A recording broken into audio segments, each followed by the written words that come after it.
If you stand very still on a certain stretch of broken pavement in the middle of the Mojave Desert, under the light of a full moon, you can hear the past. It is a low electric hum.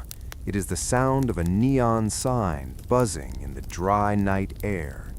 It is the distant, rhythmic thrum of a V8 engine pushing a heavy steel car through the darkness. It is the sound of America dreaming. This is not just a road. It is a scar on the land, a timeline of asphalt that stretches for 2,448 miles. They called it the Main Street of America. They called it the Mother Road. But at night, when the tourists are gone and the souvenir shops are closed, it becomes something else. It becomes a ghost story of neon and chrome. Tonight, we are going to drive it. We are going to travel not just across the map from Chicago to Los Angeles, but through time. We will witness the birth of the road in the roaring 20s, the desperate migration of the 30s, and the golden age of the 50s. We start where it all began, in the rain-slicked streets of Chicago. The year is 1926. The location is Jackson Boulevard in Chicago, Illinois. It is night. The air smells of coal smoke from the factories and the wet metallic scent of Lake Michigan. The city is a canyon of brick and stone, glowing with the early harsh light of incandescent bulbs. In an office building high above the street, men in wool suits are looking at a map. They're arguing about numbers. They are the bureaucrats of the Bureau of Public Roads. They're trying to organize a chaotic web of local trails into a national nervous system. There is a man named Cyrus Avery. He's a Tulsa businessman, a man with a vision of the future. He wants a number that sounds like a song. He wanted the number 60, but the politicians in Kentucky fought him for it. They wanted 60. So Cyrus Avery looked at the leftovers. He saw the number 66. He said it aloud, 66. It had a rhythm. It rolled off the tongue. It was soft, repetitive, and memorable. On November 11th, 1926, the number was assigned. But a number is not a road. In 1926, Route 66 was largely a fantasy. Only 800 miles of it were paved. The rest was dirt, gravel, mud, and wooden planks. Imagine driving a 1927 Ford Model T out of Chicago. You leave the towering shadows of the skyscrapers behind. You drive past the gloom of the great steel mills, their blast furnaces glowing orange against the night sky like the eyes of dragons. You are leaving civilization. As you head southwest, the city dissolves. The paved road becomes narrower. The noise of the city fades into the chirping of crickets and the rustling of corn. You are entering the land of Lincoln, Illinois. In the early days, driving this road at night was an act of faith. There were no bright interstate lights. There were no reflectors guiding your way. There was only the weak yellow beams of your headlights cutting two cones through the vast darkness of the cornfields. The road in Illinois was notorious for its mud. The soil here is rich, dark, and sticky. In the spring rains, the dirt sections of Route 66 would turn into a trap. They called it gumbola mud. It would grab the wheels of a car and refuse to let go. Farmers would keep teams of horses ready by the roadside, waiting for the inevitable stranded traveler. For a few dollars, they would pull you out of the muck. But as the 1930s approached, the concrete arrived. Listen to the sound of the tires changing. On dirt, the sound is a crunch. On gravel, it is a scatter. But on the new concrete of Illinois, the sound was a hum, a singing wire. The road was becoming a river of stone. It was during this time that the road developed its own personality. It wasn't just a way to get from A to B. It became a destination for the hungry and the tired. Picture a small town in Illinois called Pontiac. It is 1932. It is late, perhaps 2 a.m. The town is asleep, wrapped in silence, but there is one light burning. It is the red and white glow of a gas station. This is not a modern gas station with digital screens and cold fluorescent lights. This is a small, cottage-style building made of brick. It looks like a little house. Above the door, a porcelain sign swings gently in the wind. Standard Oil. Inside, the attendant is wiping grease from his hands with a rag. He hears a car approaching from miles away. The silence of the plains carries sound for a long time. He hears the low rumble of the engine before he sees the lights. A black sedan pulls up to the pumps. The driver is tired. He has been driving since St. Louis. The attendant steps out into the cool night air. He cranks the handle of the pump. The gasoline flows into the glass cylinder at the top of the pump, the gravity feed system. The amber liquid bubbles in the glass, illuminated by the station lights. It looks like liquid gold. This interaction, the lonely driver, the helpful attendant, the exchange of news under the stars, became the heartbeat of Route 66. It was a community of strangers linked by the asphalt. As we move south through Illinois, the landscape changes. We approach the Chain of Rocks Bridge, crossing the mighty Mississippi River into St. Louis. This bridge is special. It is a skeleton of steel rising out of the dark, swirling waters of the Mississippi. But there is a surprise for the driver. In the middle of the bridge, the road takes a sharp, dangerous turn, a 22-degree bend. Why? Because of property rights and bedrock. The engineers had to compromise. So imagine driving this bridge in the fog of 1935. You were suspended 60 feet above the churning river. The fog wraps around the steel trusses. You were driving straight, and suddenly, out of the mist, the road disappears to the left. You must turn the wheel, your heart hammering in your chest, hoping the tires grip the wet metal grate. Crossing that bridge was a rite of passage.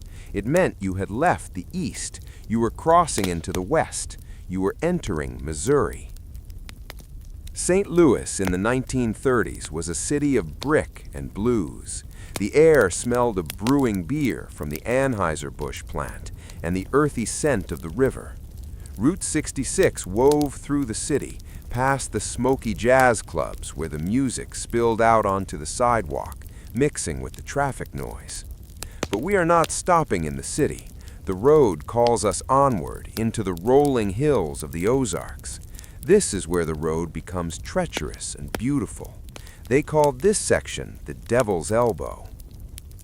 The road here was not the straight, flat line of the interstate we know today. It followed the contours of the land. It dipped into valleys and climbed steep ridges. At night, in the Ozarks, the darkness is absolute. The trees loom over the road, creating a tunnel of branches. In 1941, the traffic on this road changed. The leisurely tourists were replaced by olive-drab trucks, the convoys.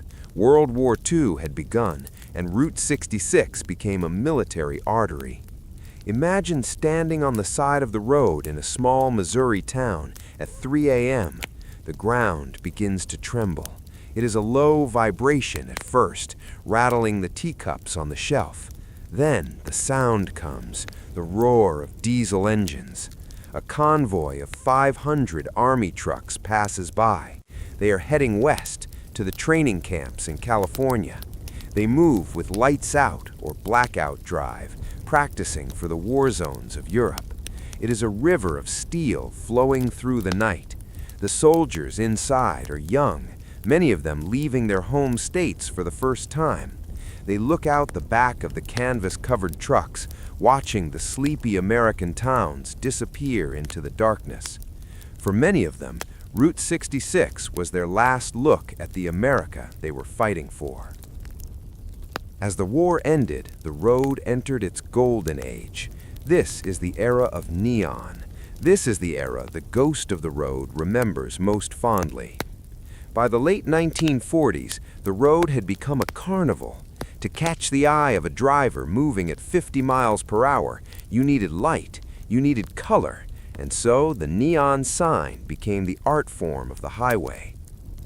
In the damp air of the Missouri night, the neon gases glowed with a fuzzy, warm intensity. Red was neon gas, blue was argon, green was argon in yellow glass. Let us pull over at a classic motor court, the Rest-A-While. The cabins are individual little houses separated by patches of grass. The sign out front is a masterpiece of bent glass tubing. It flashes vacancy in bright red, no vacancy when the switch is flipped. The hum of the transformer is audible, a buzzing zzz sound that is the soundtrack of the American night.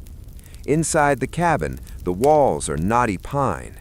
The bedspread is chenille. There is a small radio on the bedside table. If you turn the dial, you might catch the crackling signal of a station from Tulsa or Oklahoma City, playing the mournful slide guitar of a country ballad. The traveler sleeps here, safe in the glow of the neon, while outside, the big trucks continue their journey, their tires singing on the pavement, carrying the commerce of a nation, west, always west. We have only just begun. We have crossed Illinois and Missouri. The road is getting flatter. The air is getting drier. Ahead of us lies the open wound of the American landscape, the place where the wind never stops blowing. We are approaching the state line. We are approaching the land of the Dust Bowl. The tires hum against the pavement as we leave the rolling hills of Missouri behind. The trees, which had crowded the road like silent spectators, begin to retreat. The sky opens up, becoming a vast, inverted bowl of stars. We are entering the Great Plains. We pass quickly through the corner of Kansas, a mere 13 miles of the route. It is a short breath held between states. The town of Galena flashes by in the rearview mirror, its old brick storefronts standing like teeth in a weary smile. And then we cross an invisible line into Oklahoma. The air here feels different. It is drier. It carries the scent of red clay and dry grass. In the daylight, this land is a tapestry of wheat and oil pumps nodding rhythmically like metal birds pecking at the earth. But at night, Oklahoma is a place of shadows and wind. To understand Route 66 in Oklahoma, we must listen to the ghosts of the 1930s. Turn off the car engine for a moment in your mind. Let the silence settle. Can you hear the rattle of a loose fender? Can you hear the crying of a child? It is 1935, the height of the Great Depression. The sky in the west is not black, but a bruised purple-brown, choked with the soil of the earth itself, the Dust Bowl. Thousands of families, farmers who had lost everything to the drought in the banks, piled their entire lives onto rickety trucks and sedans, mattresses tied to the roof, chickens in crates on the running boards. Route 66 was their lifeboat. John Steinbeck, the American author, watched them pass and gave the highway its most famous name, the Mother Road.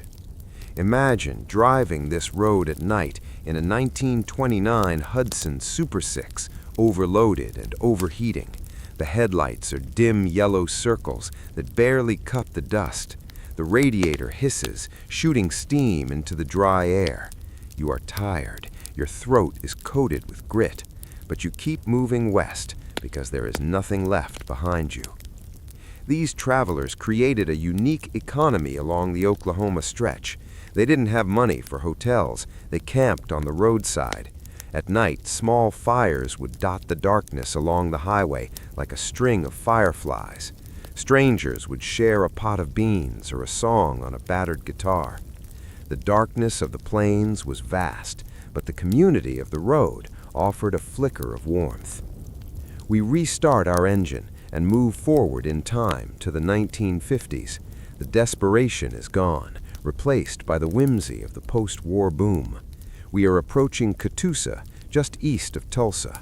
On the right side of the road, looming out of a dark pond, is a shape that defies logic.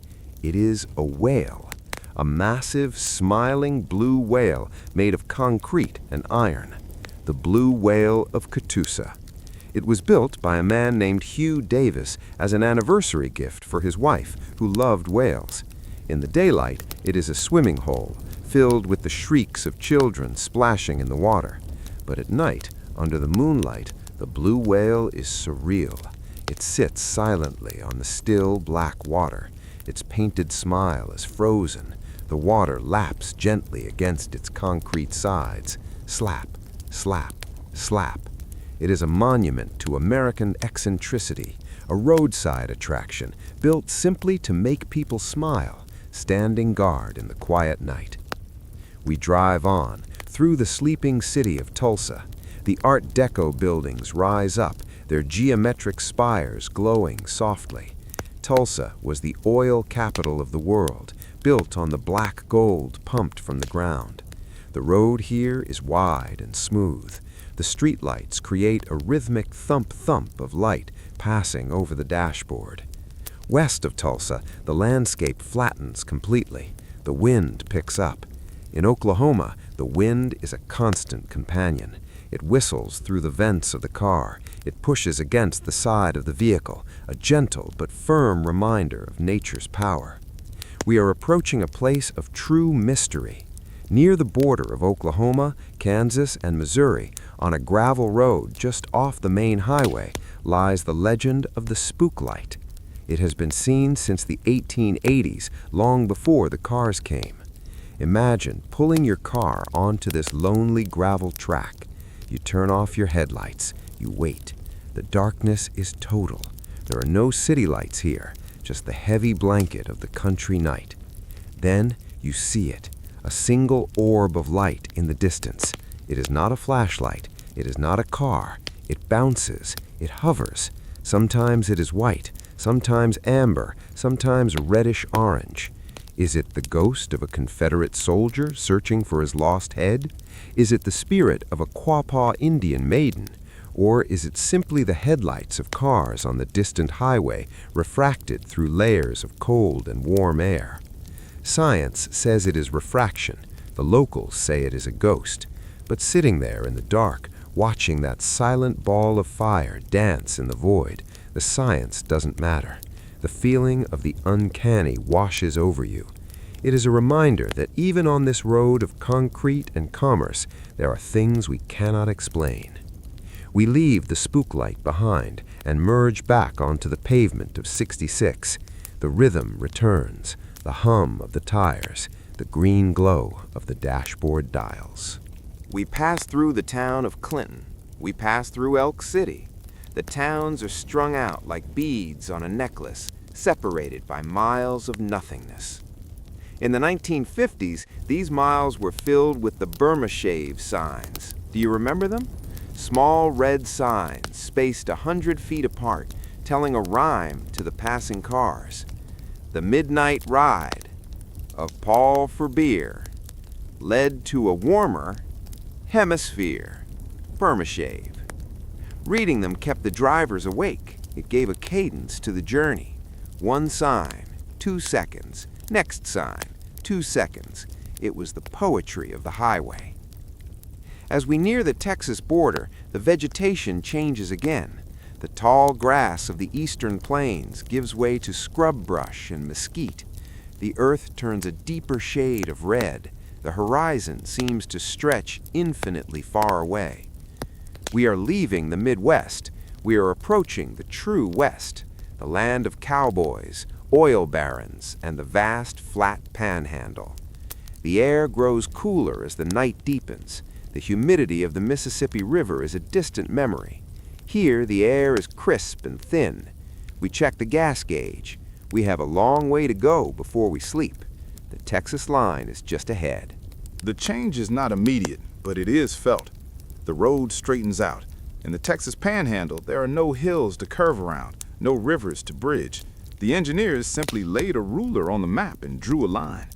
The concrete stretches forward into the blackness, a pale ribbon dividing the earth from the sky.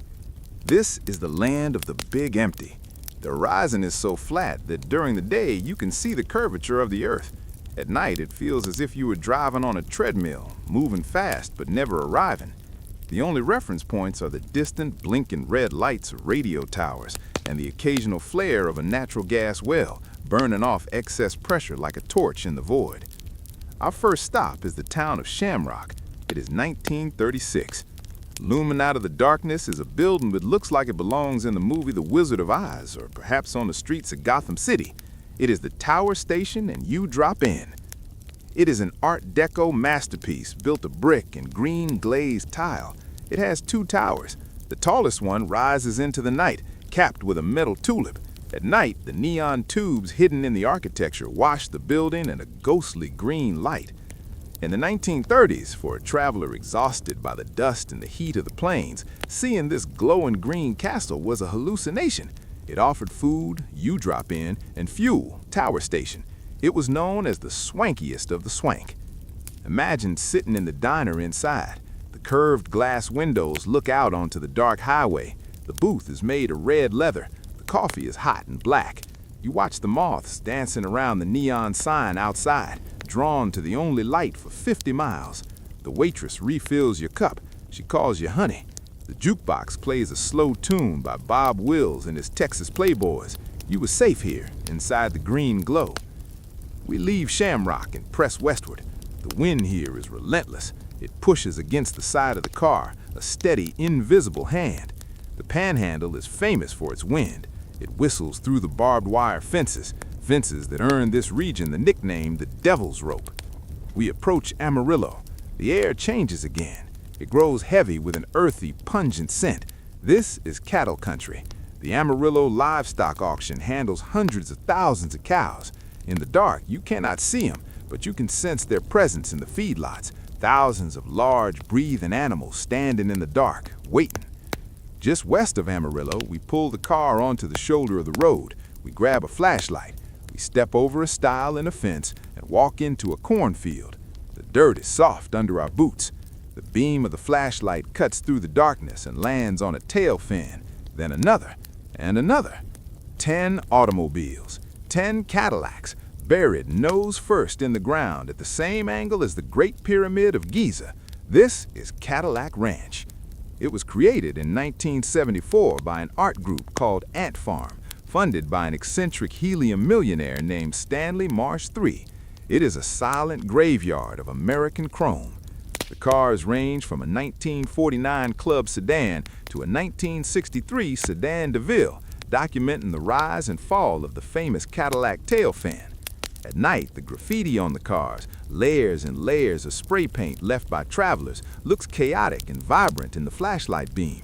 But the silence is profound. These are the skeletons of the golden age of driving. They do not move. They do not rev. They simply stand there, drinking the Texas wind, rusting slowly under the Milky Way. We walk back to the car. The sound of the door closing is loud in the quiet night. Thunk. We drive on. The road is perfectly straight now.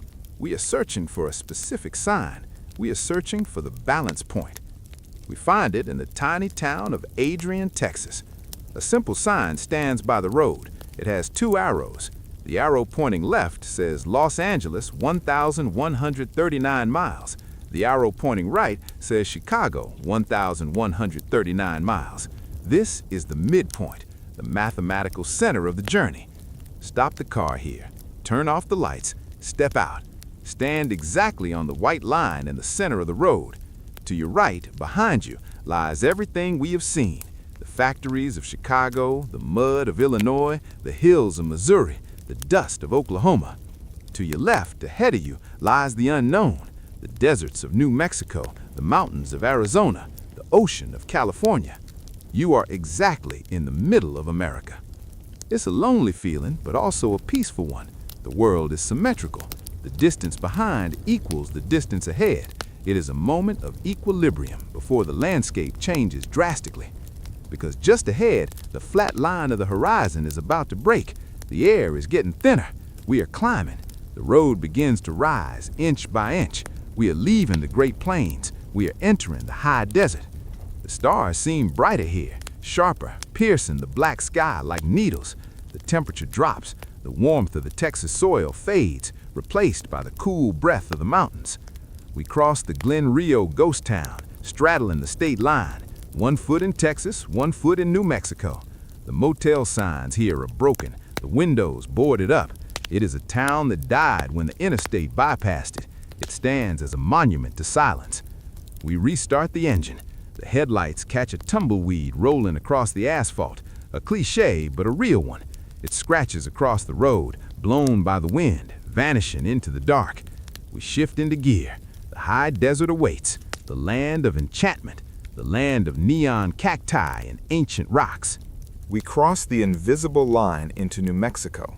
The change is not just on the map, it is in the air itself. Roll down the window.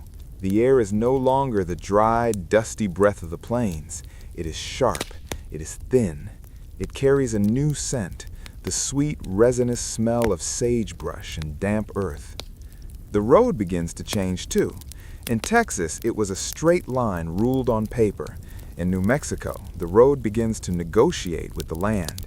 It curves around mesas, flat-topped mountains that rise like black fortresses against the starry sky. We are climbing. We are moving up to the high plateau. Our first stop in this new world is the town of Tucumcari. In the daylight, Tucumcari is a quiet, sun-baked town, but at night, in the golden age of Route 66, it was a neon oasis. The billboards for hundreds of miles promised it, Tucumcari tonight. We pull off the highway and cruise slowly down Route 66 Boulevard. To our left, we see it, the holy grail of roadside motels, the Blue Swallow Motel. If buildings had souls, the Blue Swallow would be a grandmother, kind, welcoming, and protective. The neon sign is a masterpiece. A cobalt blue swallow, a bird of happiness, is frozen in mid-flight. Below it, the neon letters promise 100% refrigerated air, TV, garage. This motel is built in the classic motor court style. It is a U-shape of white stucco cabins with blue trim. But the most special feature is the garages. Each room has its own garage right next to the door. Imagine pulling your dusty 1957 Chevrolet Bel Air into that narrow garage. You turn off the engine, the sound echoes against the stucco walls. Click, tick, tick. The cooling metal of the car settles. You step out and close the wooden garage door. You are not just parking your car, you are tucking it into bed. Inside the room, the furniture is heavy oak. The quilt is thick. The windows are open slightly, letting in the cool desert breeze. Outside, in the courtyard, the gravel crunches softly as other travelers walk to their rooms. A screen door slams in the distance, a lonely, comforting sound. We leave the comfort of the Blue Swallow. The road calls us deeper into the desert. We have a choice here. Route 66 had two paths in New Mexico, the Santa Fe Loop, the pre-1937 alignment, or the straighter later route. Tonight, we choose the older path. We choose the mountains. We drive north towards Santa Fe. The road becomes a ribbon of asphalt winding through the dark hills. We are gaining altitude, 5,000 feet, 6,000 feet, 7,000 feet. The engine works harder. The air is cold now, cold enough to see your breath inside the car. We pass through the darkness of the Pecos wilderness. The trees here are not oaks or maples. They are piñon pines and junipers. They are short, twisted trees that smell like gin and ancient wood. We arrive in Santa Fe, the oldest state capital in the United States. Driving through Santa Fe at 2 a.m. is like driving through a painting. The buildings are not made of brick or steel. They are made of adobe, mud and straw, smoothed by hand, painted the color of the earth. Their edges are rounded, soft, organic. The town square, the plaza, is empty. The streetlights cast long shadows under the portal, the covered porch of the Palace of the Governors. This building has stood here since 1610. It has seen Spanish soldiers, Pueblo rebels, Mexican traders, and American tourists. Tonight, it sees only our headlights. The silence here is heavy with history. It is a respectful silence. We move slowly, our tires rolling over the pavement that covers centuries of dirt trails. Leaving Santa Fe, we face the most terrifying descent on the entire Mother Road, La Bajada Hill. In the 1920s, this was a series of 23 hairpin turns on a gravel cliff. Cars had to back up the hill because their fuel pumps, which used gravity, wouldn't work on the steep incline if they drove forward. Tonight, we take the modern paved version, but the drop is still dramatic. We descend from the high mountains down, down, down into the Rio Grande Valley. Below us, a sea of light spreads out across the desert floor. It looks like a reflection of the Milky Way. It is Albuquerque. Route 66 runs straight through the heart of this city. It's named Central Avenue here, and it's the longest continuous urban stretch of the entire route, 18 miles of city driving. We pass under the neon arches of the motels, the El Vado, the Dianza, the Nobe Hill Shopping Center. The neon here is different from the rest of the country. It reflects the Southwest. The signs are shaped like Native American thunderbirds, arrows, and kachinas. They glow in turquoise, coral, and sunset orange. We stop at a red light at the intersection of Central and 4th. The city is asleep, but the traffic lights continue their rhythmic cycle. Green, yellow, red. Green, yellow, red. To our right is the Chemo Theater. It is a Pueblo Deco palace, a strange mix of Art Deco geometry and Native American style. The adobe walls are decorated with cow skulls with glowing eyes. It is beautiful and slightly eerie. We continue west, leaving the city lights behind. The road climbs again, out of the valley. We cross the Rio Grande River. The water is low, a dark ribbon reflecting the moon. As we leave Albuquerque, we enter the true high desert. The land is vast and empty. The mesas in the distance look like giant tables set for the gods. The road is lonely here. We might drive for an hour and not see another car. Just the yellow dashed line hypnotically flashing under the hood. Dash, dash, dash, dash.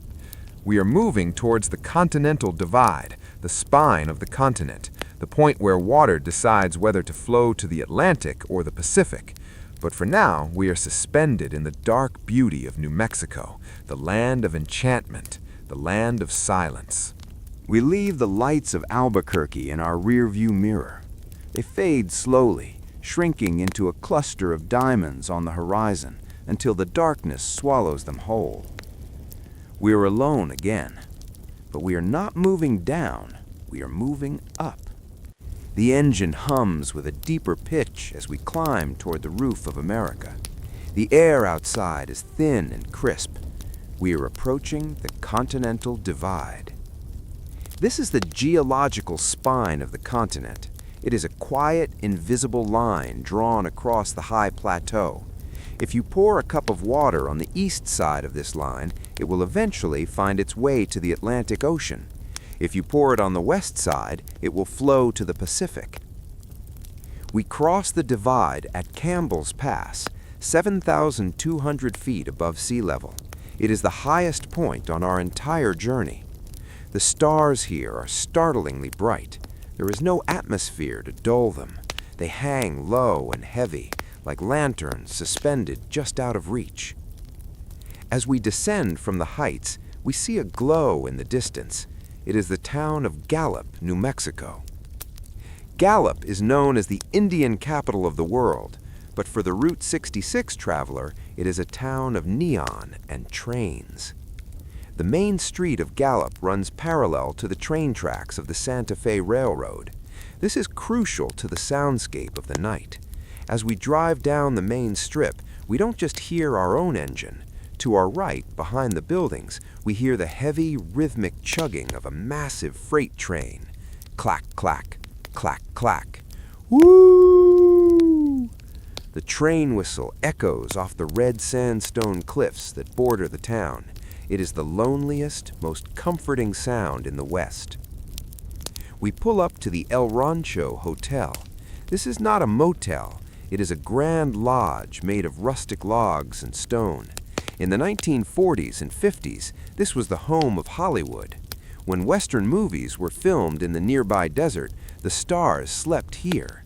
John Wayne, Humphrey Bogart, Katharine Hepburn. Walk into the lobby. The floor is polished brick. A massive stone fireplace burning giant logs dominates the room. The smell of wood smoke and old leather furniture fills the air. A grand staircase winds up to the second floor, lined with autographed black and white photos of the stars.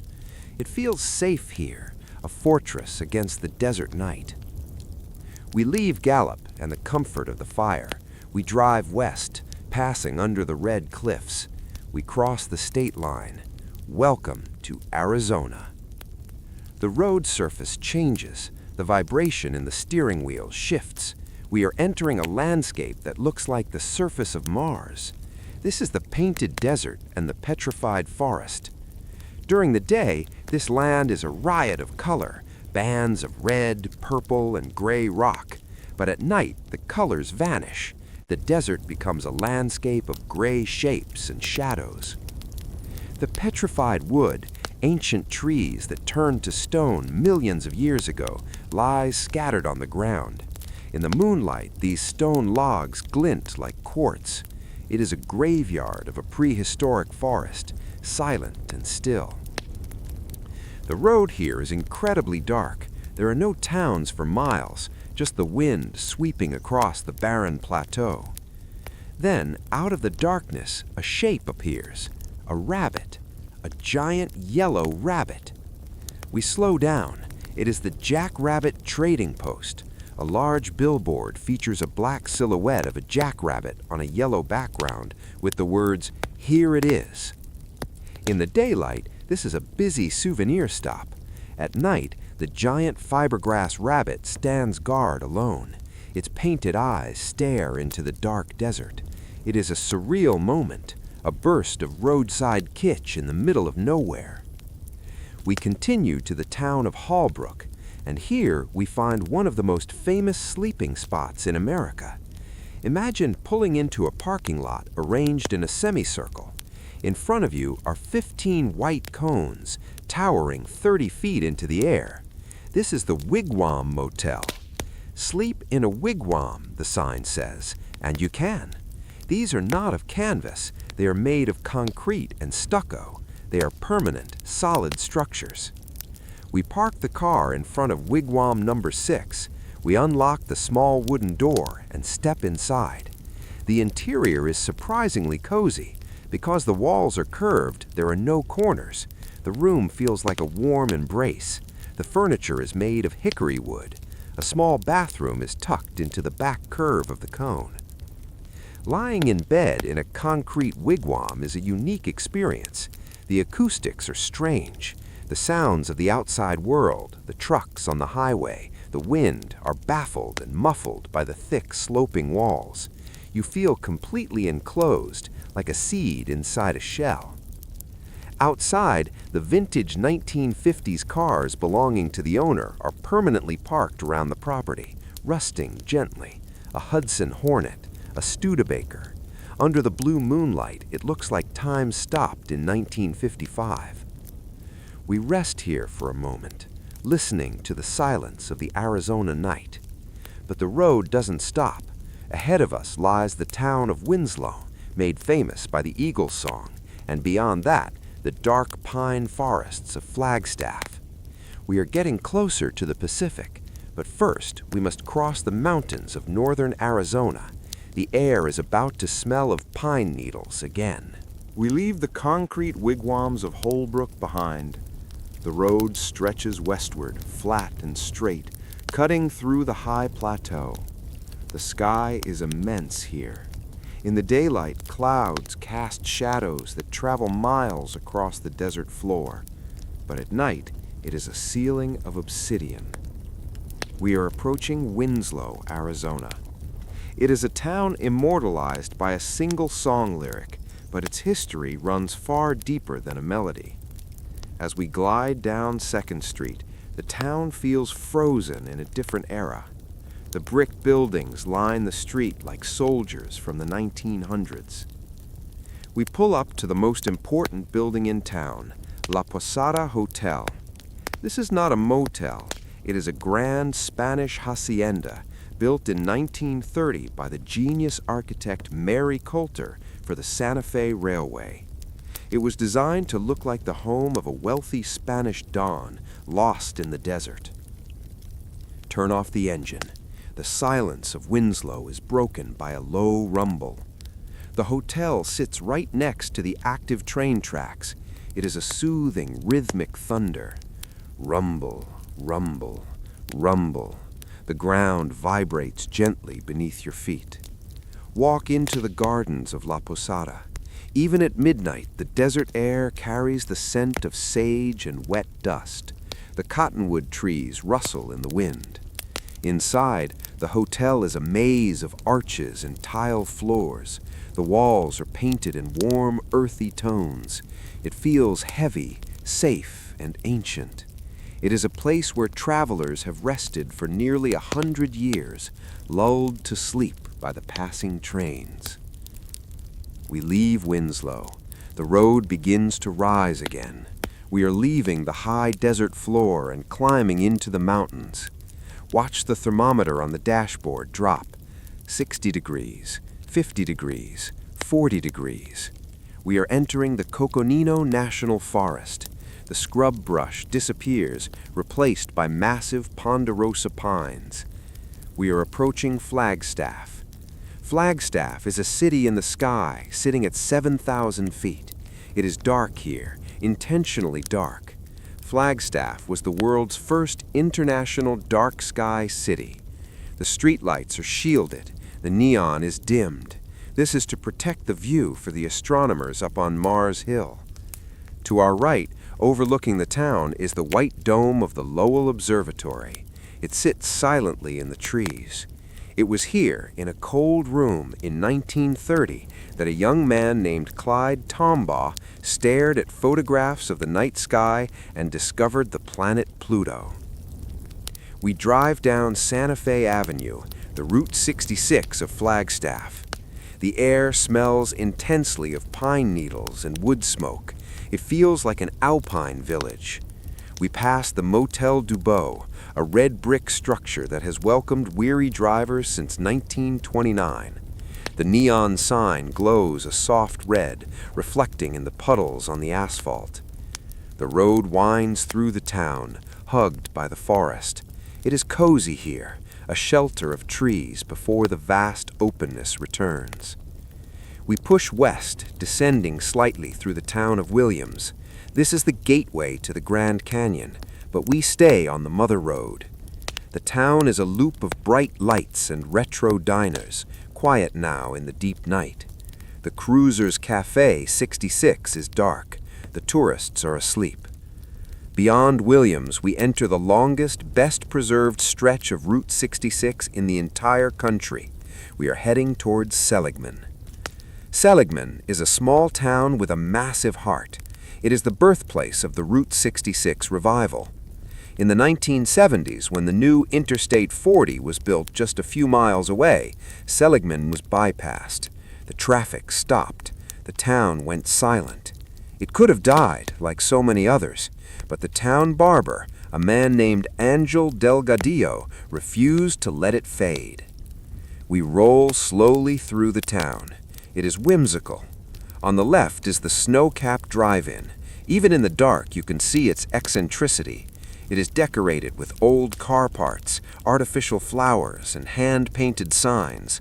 Dead chicken, one sign jokes. In the daylight, this place is loud and funny, but at night, it is a museum of memories. The barber shop next door is filled with business cards from travelers from Germany, Japan, Australia, people who came here just to drive the road. We pause here at the edge of town. The road ahead is daunting.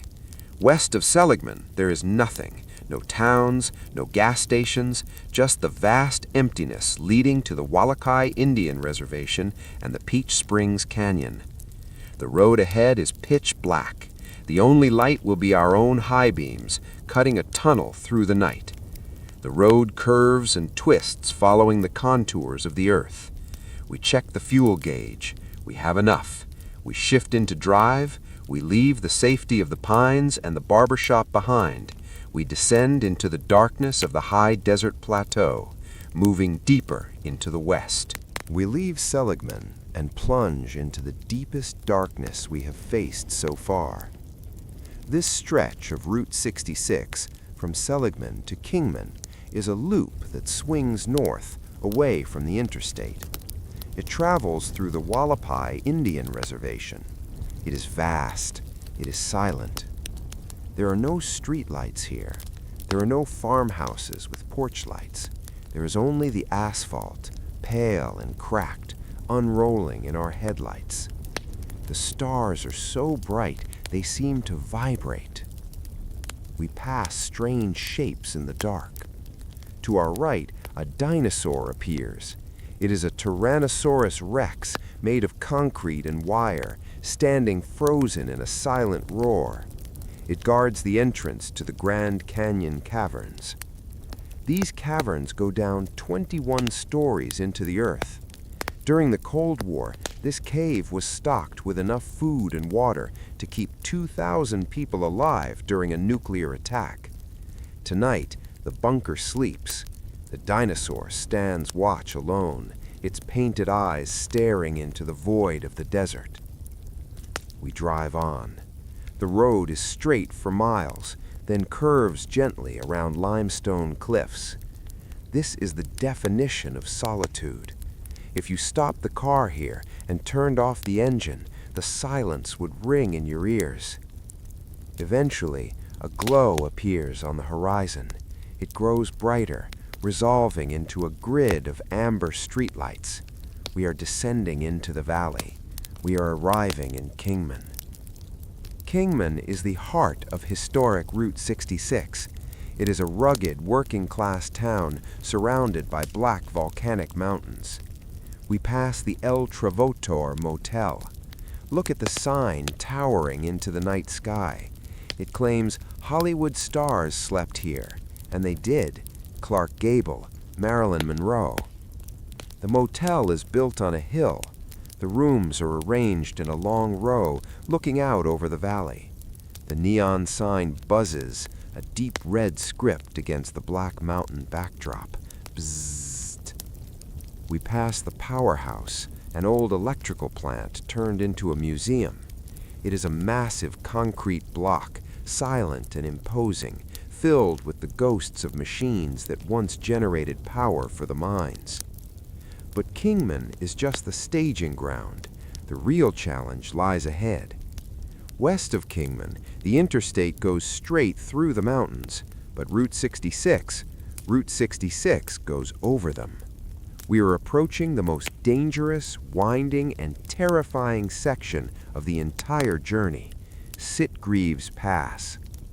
In the 1930s, travelers were terrified of this road. It was narrow. It had no guardrails. The drop-offs were sheer cliffs. Locals made a business out of driving cars over the pass for terrified tourists who were too scared to drive it themselves. Tonight, we drive it alone.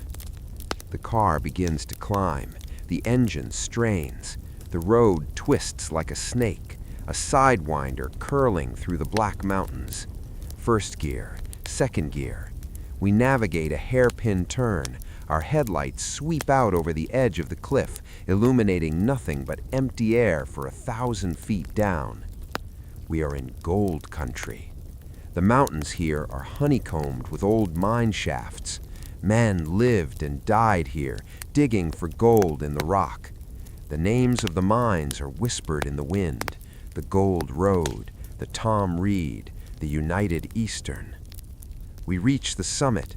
The wind is fierce here, howling through the jagged rocks. Then we begin the descent on the other side. Down in the cradle of the jagged mountains lies a town that time forgot: Oatman, Arizona. Oatman is a living ghost town. In the daylight, it is filled with tourists, but at midnight, it is pure 1890s Wild West. The street is narrow. The The buildings are made of wood and corrugated tin. The sidewalks are wooden planks that echo under your boots. Thump, thump. But look closely at the shadows on the porches. Look at the shapes standing in the middle of the street. They are not people. They are burros, wild donkeys. These are the descendants of the pack animals turned loose by the gold miners 100 years ago. They roam the streets freely. At night, they sleep standing up on the sidewalks. They huddle together on the porches of the closed shops. We stop the car and roll down the window. We hear a soft snort, the clip-clop of a small hoof on the pavement. A gray donkey stands right next to the car door, looking at us with calm, dark eyes. It is completely surreal, a town run by animals. The dollar bills stapled to the walls of the Oatman Hotel flutter in the breeze through the open cracks. Clark Gable and Carol Lombard spent their honeymoon in this hotel in 1939. They say their spirits still walk the halls, listening to the wind rattle the old window frames. We creep the car slowly through the town, careful not to disturb the sleeping burros. We leave the wooden sidewalks behind. The road flattens out. The air changes drastically. It is getting hot. Even at night, the heat begins to rise. We are descending to the lowest point of our journey. We are approaching the river, the border. California is just across the water. The Black Mountains are behind us, a silhouette of jagged teeth against the stars. Ahead, the smell of water mixes with the smell of the desert. The Colorado River awaits. We have reached the edge of Arizona. Ahead of us flows a dark, powerful ribbon of water, the Colorado River. This river is the lifeblood of the West, carving canyons and feeding cities. But for the traveler on Route 66, it is a boundary line. It is the threshold. We cross the bridge at Topak. Beneath our tires, the water swirls silently, cooling the air for just a fleeting moment. In the 1930s, for the desperate families fleeing the Dust Bowl, crossing this river meant they had made it. They had reached the promised land. They had reached California. But California is not immediately palm trees and ocean breezes. As we cross the bridge, we are not entering paradise. We are entering an oven. Welcome to the Mojave Desert. We roll into the town of Needles, California. Needles is famous for one thing: heat.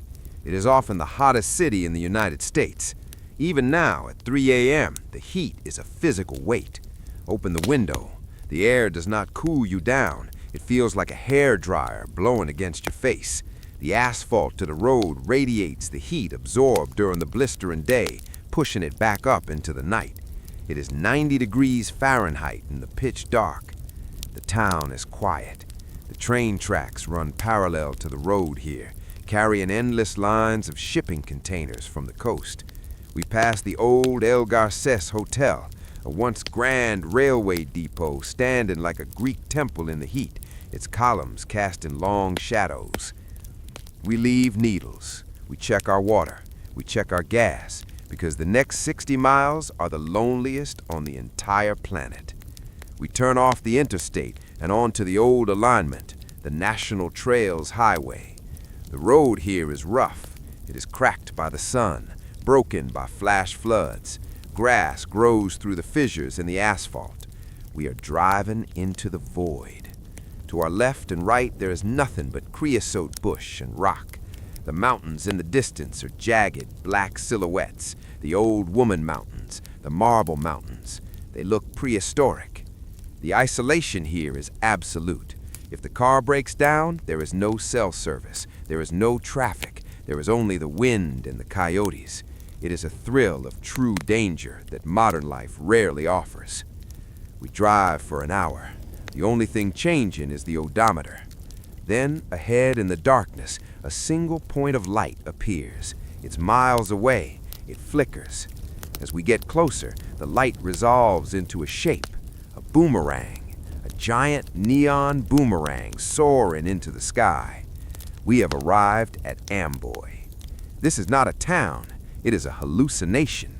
There are only three things here: a post office, a school, long abandoned, and Roy's Motel and Cafe. In the 1950s, this was a bustling stop 24 hours a day. Now it is a time capsule. We pull the car under the massive steel canopy at the gas station. The architecture is Googie style, futuristic, slanted, optimistic. It looks like a spaceport designed in 1959. The most famous sign in the world towers over us. Roy's in giant yellow letters, vacancy in red. The neon buzzes loudly here, the only sound in the desert. Zzz, zzz. We step out of the car. The silence is heavy. The air smells of sulfur and dust. Why sulfur? Because just behind the cafe, invisible in the dark but felt by its presence, is the Amboy Crater. It is an extinct volcano, a cone of black lava rock rising out of the flat desert floor. The ground we are walking on is not dirt, it is ancient lava flow. Walk up to the window at a cafe. It is dark inside. Press your face against the glass. You can see the counter with its chrome stools. You can see the dust settling on the formica tables. It looks as if the cook just stepped out for a cigarette 40 years ago and never came back. In the lobby of the motel office, the reception desk is empty. The keys hang on their hooks behind the counter, waiting for guests who will never arrive.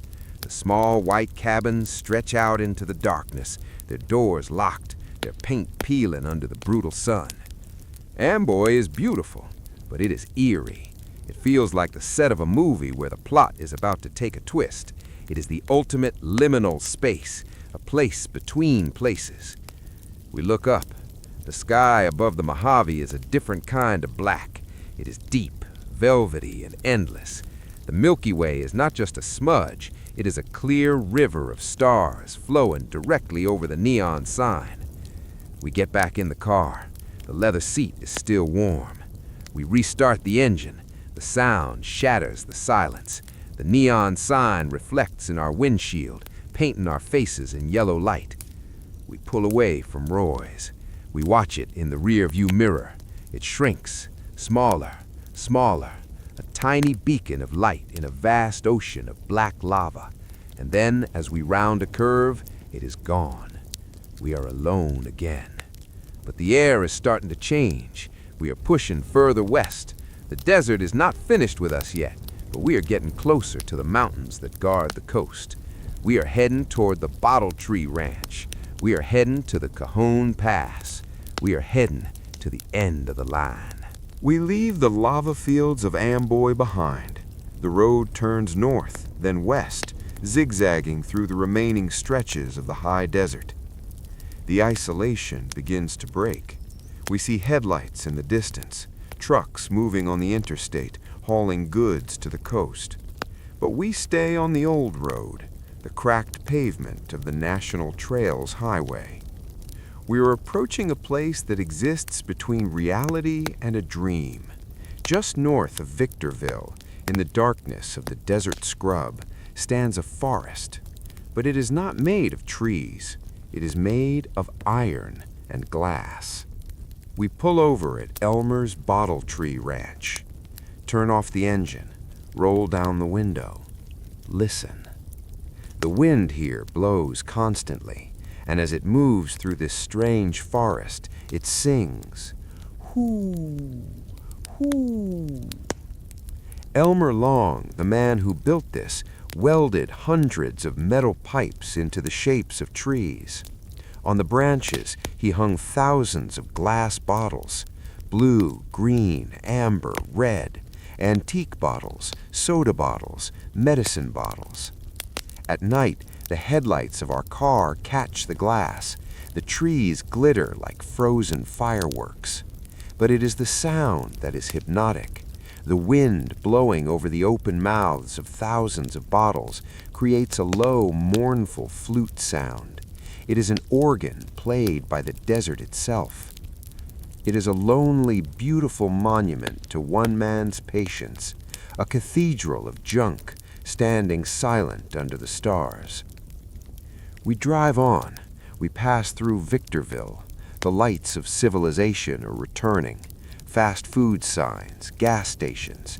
The road widens. We are approaching the Great Barrier. The San Bernardino Mountains and the San Gabriel Mountains loom ahead, a wall of black rock blocking our path to the ocean. To reach the end of the road, we must pass through the Eye of the Needle, the Cajon Pass. We merge onto the main highway here. We have no choice. The old road is swallowed by the new. The road begins to drop. We are leaving the high desert plateau, 4,000 feet up, and descending into the Los Angeles basin. The descent is steep. Your ears pop. Click. The truck brakes smell of burning rubber. The air grows thicker, heavier. And then we round a massive curve in the mountain, and the world explodes. Below us, stretching out for 60 miles, is a sea of light. It looks like a carpet of diamonds and rubies, millions of amber streetlights, millions of red taillights, millions of white headlights. It is the sprawl. San Bernardino, Riverside, Ontario, Los Angeles. It is breathtaking and overwhelming. After 2,000 miles of darkness, cornfields, and empty deserts, this sudden explosion of humanity is a shock to the system. The scale of it is impossible to comprehend. Somewhere, way out at the edge of that ocean of light, lies the actual ocean. We descend into the grid. The silence of the desert is gone, replaced by the constant, distant roar of the freeway. It sounds like a river that never stops flowing. We exit the freeway to find the old path. We are in San Bernardino. We drive down Foothill Boulevard. This is sacred ground for American culture. We pass the site of the very first McDonald's, now a museum. We pass cruising spots where hot rodders raced in the 1950s. And here, standing on the side of the road, is an old friend, the Wigwam Motel No. 7. It is the sister to the one we slept in back in Arizona, a village of concrete teepees sitting right here in the city. In the 1940s, this was surrounded by orange groves. The air would have smelled of citrus blossoms. Now it is surrounded by pavement and palm trees. The teepees have been beautifully restored. Their white stucco glows under the tall, skinny palm trees that sway in the smoggy breeze. It is a fortress of nostalgia in the middle of the modern city. We continue west. The names of the towns blur together: Rialto, Fontana, Rancho Cucamonga. We are driving down the famous Foothill Boulevard. In the 1920s, this was a scenic drive through vineyards. Now it is a corridor of strip malls and traffic lights. Red light, stop. Green light, go. Red light, stop. The rhythm of the drive has changed. It is no longer the steady hum of the open road. It is the stop-and-go pulse of the city. We pass through Pasadena. The road crosses the beautiful Colorado Street Bridge, a concrete arch bridge that spans the Arroyo Seco. It looks like a Roman aqueduct. The streetlights on the bridge are vintage lanterns, casting a warm, romantic glow. We're getting close now. We join the Arroyo Seco Parkway, the 110. It is the first freeway ever built in the West. It was built in 1940. It is narrow, winding, and lined with old sycamore trees. It feels less like a highway and more like a garden path built for cars doing 45 miles per hour. We follow its curves toward the glowing heart of downtown Los Angeles. Skyscrapers rise up ahead. The U.S. Bank Tower, the Wilshire Grand, they pierce the night sky, lit in purple and gold. We drift through the canyons of glass and steel. But we do not stop. Route 66 does not end in the city center. It pushes on. It pushes west, toward the sunset, toward the water. We turn onto Santa Monica Boulevard, the final leg. The air changes one last time. Can you smell it? Salt, dampness, the clean, cold scent of the Pacific Ocean. The traffic thins out, the buildings get lower, the palm trees get taller. We are driving through Hollywood, through Beverly Hills, but our eyes are fixed on the horizon, because the road is running out. The continent is running out. We are just a few miles away from the end of the dream. We are on Santa Monica Boulevard. The traffic lights sway gently in the ocean breeze. The air is heavy with mist, the marine layer that rolls in off the Pacific at night, wrapping the streets in a soft, gray blanket. We pass through West Hollywood. We pass through Beverly Hills. The manicured lawns and tall palm trees drift by like ghosts. But we are not looking at the houses. We are looking for the water. The road begins to slope downward. The smell of the salt is strong now. It is the scent of deep time, the scent of the edge of the world. We cross Lincoln Boulevard. We are in Santa Monica. And then, suddenly, the buildings stop. The road ends. Ahead of us is Ocean Avenue, and beyond that, a vast, dark emptiness that merges with the sky, the Pacific Ocean. We turn left. We drive 1 block. We turn right. We drive down the ramp onto the wooden planks of the Santa Monica Pier. Stop the car. Turn off the engine. For the first time in 2,448 miles, the vibration of the motor ceases. Open the door. Step out. The sound of the world has changed completely. Gone is the wind of the prairie. Gone is the crunch of gravel. Gone is the hum of the neon. Here there is only one sound. Crash, hiss, crash, hiss. The waves rolling in from Japan, from Hawaii, from the vastness of the ocean, breaking against the wooden pilings of the pier below our feet. It is late.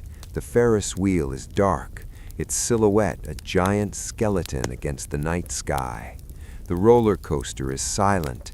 The tourists have gone back to their hotels. The pier belongs to the fishermen and the ghosts of the road. We walk to the edge of the railing. There is a sign here, a simple, unassuming sign, standing under a street lamp. It is yellow, shaped like a shield. It says, Route 66, end of the trail. Touch the sign. It is cold and damp with sea spray. This is it, the physical limit of the continent. You cannot drive any further west. If you took one more step, you would be falling into the dark water. Stand here for a moment. Close your eyes. Think back to where we started. Can you remember the rain in Chicago? The smell of the coal smoke? Can you remember the mud in Illinois? The red earth of Oklahoma? The buried Cadillacs in Texas? The blue swallows in New Mexico? The silent burros in Arizona? The heat of the Mojave? It all exists behind you now, a long, invisible thread of memory stretching back across the mountains and the plains, connecting the lakes to the ocean. You have driven the main street of America. You have witnessed the history of a nation through its windshield. You have seen the struggle, the hope, the kitsch, and the loneliness. The journey is over. The engine is cooling. The tires are resting. The road has done its job. It has carried you safely through the dark. And now, as the sound of the ocean fills your ears, washing away the dust of the desert, there is nothing left to do. No more miles to count. No more maps to read. Just the rhythm of the water. In and out. In and out. You are safe. You are at the end of the trail. Sleep now. The road will be here when you wake.